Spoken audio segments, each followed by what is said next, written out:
The first round of baby formula from overseas arrived in the United States. A military plane carrying 78,000 pounds of formula touched down in Indianapolis yesterday. That's enough formula to fill 500,000 baby bottles. It's part of Operation Fly Formula, which aims to restock shelves in the States by importing from other countries. Several factors led to the current shortage of formula here in the U.S., the most significant being the shutdown of a major baby formula production plant in Michigan after the FDA found contamination in formula at that facility.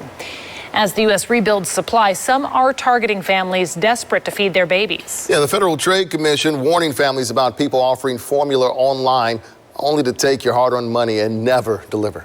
KSHB 41 News reporter Leslie Delaspore spoke with a tech expert and a pediatrician about red flags.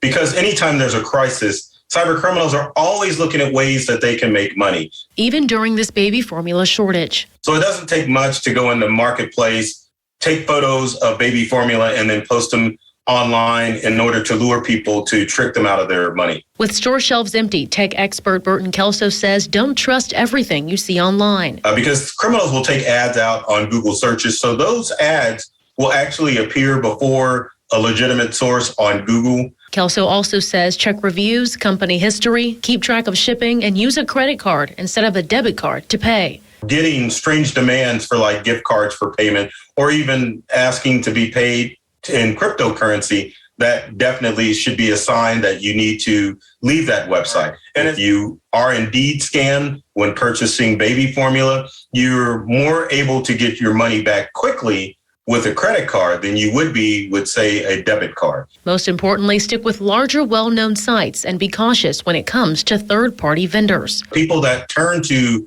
reputable online retailers that have third-party vendors need to be aware as well, because sometimes the vendors that are listed on Amazon may be an actual criminal. However, understanding that families are desperate, Dr. Kristen Soul says your pediatrician is your best resource to find formula outside of the internet. Other resources, so the WIC offices in all of our communities, that stands for Women, Infant, and Children.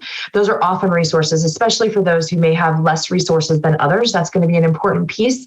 They can be useful. Your health departments can be useful, as well as your pediatrician, family physician, primary care offices. With families fighting to feed their babies and online criminals taking advantage, Dr. Soul adds it's important families think about others in need. Is to not hoard those supplies. We get how scary this is, but trying to think about 10 days to 2 weeks in front of ourselves is a really important thing to think about. So just buying what you need is a really hard thing to do, and yet something that's really important. In Kansas City, Leslie Delaspore, KSHB 41 News.